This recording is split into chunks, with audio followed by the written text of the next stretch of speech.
Hi guys, Troublemaker here. This is Wargame Red Dragon. We are back to doing casts. Last week I played a match myself and got thrashed, but we are back.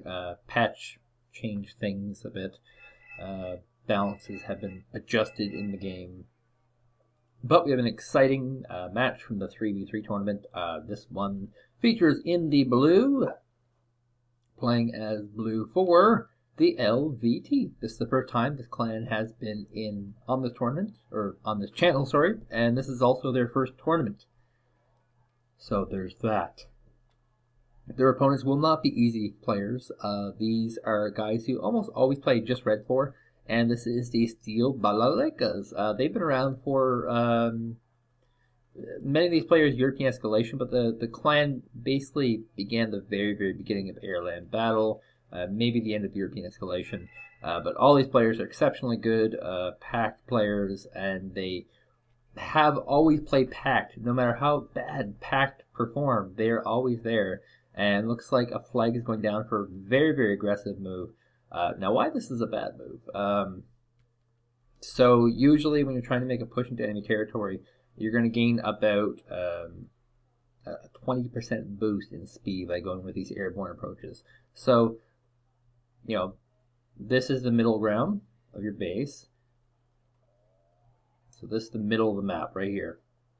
So your 20% can get you to about here, which is close to the town, but it's not. You will not land in that town before the enemy can get there.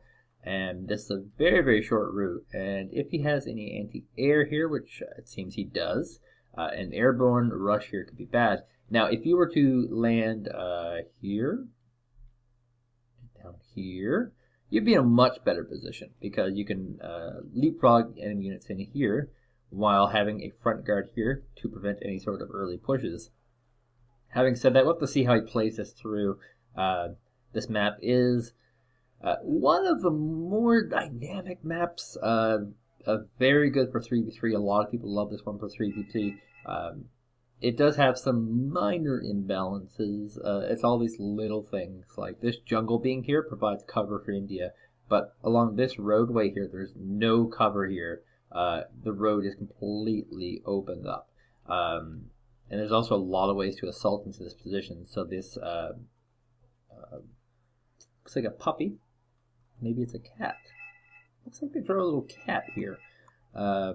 This cat-shaped hedge here very much favors our blue 4 players. They can sneak in here, which keep in mind is on their side of the map, and just kind of cover in from this location. To assault, you actually have to get into this woods here, all the way in through here, which means you also have to go through this middle base. Now, having said that, we're on our way. The last point we didn't talk about was hotel. It has a single hedgerow, and there's a hedgerow here and smaller ones here. This one actually favors our Redfor players much better, specifically because of this town. Because even if they lose this position, they have more room to gain it back. Whereas if blue 4 loses this position, it becomes problematic for them. And we have one plane going down already for Steel Balalaikas. Looks like it was a sacrificial lamb here. MiG-29 going to go ahead and get the big shot. We have Napalm going down. He did get a kill on the Napalm bomber. MiG-23 going to come in, and looks like he will not get that F-16A. And the second Napalm bomber will in fact escape. And bombing these bridges, very scary. Looks like there actually were a number of units here, and actually did not go with an airborne approach at all. So his aggressive plan will not work quite. He's in fact, going to sit back a little bit more, and everything is coming back slightly damaged. Some of it with higher damage than others. Some is just 50%. Others it's 80 to 90%. And we're seeing a big giant recon drop here, and recon units, of course, have been rebalanced to be more functional. And it looks like we're going to see those native seals with their frag rounds. So they'll be a nice potent combination. Downside to this kind of unit is they have no real anti-tank weapon, and on these earlier rushes, having at least one squad with an anti-tank weapon can be invaluable. It looks like another group will be forced to go through this fire and take a significant amount of damage, and this is going to cause Sarriega to go ahead and push up with a lot of his units here, and he might try to invade this bush here, maybe even go for the town. Now keep in mind, this is Conquest, so having this kind of territory here is going to give a significant advantage in the future. Now here's the thing about Conquest. Your first push is really important. Don't get me wrong. You have to really get in there and make your ground. So for blue for, they kind of want to be like over here and over, they want to have split here actually, and then here they want to be in the middle. Whereas red for, they want to hold the middle here, pushing back across the sea. This forest, in fact, is not brave enough to go that far. You want to have a forest pushing into here, and you want a forest pushing basically where it is here. It's always to Redfor's playstyle to have an early lead. It's always to NATO's playstyle to stop them from getting their lead and push back. But the goal right now is to get these 2-point bases. So lots of commands should be coming out for 2, 2, and 2. So we got 1 coming out here. We need 2 more. And on this side, we have none quite coming out yet. And if you can cap these bases here, you can get a very significant early lead after your first push, that is. And both teams have basically done something similar open-wise. So here's a Buratino now. Buratinos are very, very nasty, as you see, fire everywhere. But what Nasty is doing here is the right thing to do. You do a barrage, and then you stop it midway. And then you do another barrage after. But here comes a bomber, gets shot down by that anti-air, that Osa. AK gets the shot. Going for the Buratino. Buratino with 1 hit point left. That has to be so angry. They saw a B5 bomber coming in. Here comes the bomb getting dropped right here. Boom! Oh my god. The humanity! All the tanks are getting killed except for a single K1. And it's mostly just infantry left. The automatic with this insanely high range is trying to move into position to do a little bit of damage. It's also trying to escape the fire burning. And will in fact get some shots off on the air unit.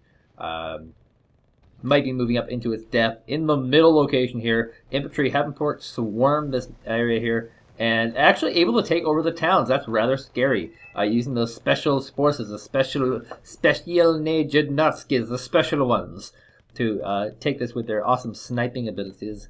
And in the north here, just going to push ahead here. And this is just, I love to mention this all the time, the newer players. Newer players in the game, this is totally what you do. You throw ahead vehicles that you're willing to sacrifice. So in this case, it's the OT-64A, which only has an anti-infantry weapon, and the Tatra 148, which has none.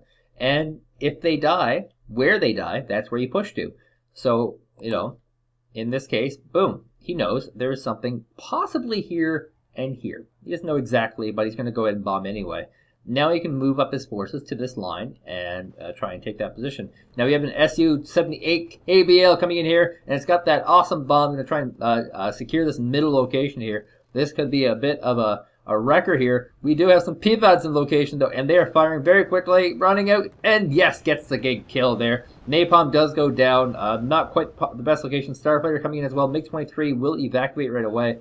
And it looks like we're going to see some seed coming out here sooner rather than later. MiG-29 coming to intercept against the F-16AM and gets a kerosene leak. I don't know what that will do. HQ-7, unfortunately, not in position to fire. We'll be trying to move back. MiG-29 going to go down possibly. He has to evacuate. The HQ-7 does in fact fire though. And looks like both planes may in fact escape. That was quite the little skirmish of death here. And we have an invasion happening in the south with Yukjundai, Bakchonggu, and Tanke Shashu with some T-80Us. And this, of course, is our hybridized armies moving in force to try and take a location. And generally speaking, strategically, when you're doing this, you want not much holding this area here because this one's very easy to hold for packed. And very easy to keep. You kind of want to make a big push on one of these flanks. And the south is looking like where they're going to go. Osa with 3 radar-guided missiles at once takes out that plane before it can even drop off its payload. And we have the Yukjundai, the Bakchongsu, and the Tanke Shasu moving forward together and being microed in a proper order. We have the Yukjundai, who are your forward line, your Bongchong, who are slightly more elite, do a little more damage, and your Tanke Shasu moving in for that longer range anti-tank weaponry damage. And it looks like they've been pushed out of the forest, but still hold the towns. So we should see an availability for getting some commands in place. And we have 2 of the commands out here already for Steel Balalaikas. And we have 1 coming out here for our LZT players. We need to get a second one in this insecure base, which could be easier said than done. And we should be seeing another command coming out here from Steel Balalaikas, who's just kicking some butt, have really been doing good job pushing back, sacrificing bombers to try and get this very exceptionally early lead. And U.S. Marines now taking on the ASU-85s will get 1 kill. Looks like it is running low on heat weapons. Can probably kill both of these actually, but will in fact retreat into the woods to try and gain some cover for ambushing. Spoo 80 is also moving along the side here. And the southern flank here, which is our exciting flank, by the way. Tanke Chasseurs have moved to the front. Are going to try and pick off as many of these vehicles as possible before many of these forces get any closer. But in fact, only 6 heat weapons left and also going to get pushed back. Now, since the patch, a lot of these infantry fighting vehicles have been performing much, much better. A much needed buff for Rooney. And Skyhawk will in fact go down and crash lands right here. Poor little guy. And we have ourselves a bomber coming in. A B5 going to land right on top of a giant pile of units. This is Pivods right here. Where will the bomb... Did he kill it? It looks like he might have killed it before it dropped the bomb. Might be. So our T-72 variant, the WILK coming in here. Going to try and tangle with this 50-point American tank, and hypothetically should have killed it, but unfortunately with the 2 of them there, will in fact lose it. Was not microed properly. There was a slight range advantage there for the T-72. Spetsnaz Guru in the woods now, and these guys are your super snipers. They kill infantry very fast. So the Morskaya Pechota are coming in to lead the charge, and then the Spetsnaz Guru will be picking up units on the side here. Now, with Morskaya Pechota have a chance of killing this Abrams. It usually takes about 2 shots, 2 lucky shots, I should be more specific, in order for them to do that. And looks like the Morskaya Pechota will in fact be stunned in place, and Abrams will get a few pot shots off on it. Now there's a chance here to sandwich these Kustjagers and Jagers before the Spetsnaz Guru dies. And Spetsnaz Guru is not a cheap infantry. It is one of the more expensive of the infantries, so losing that is not good.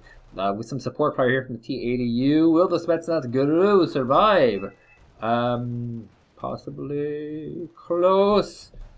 Winding up his weapon.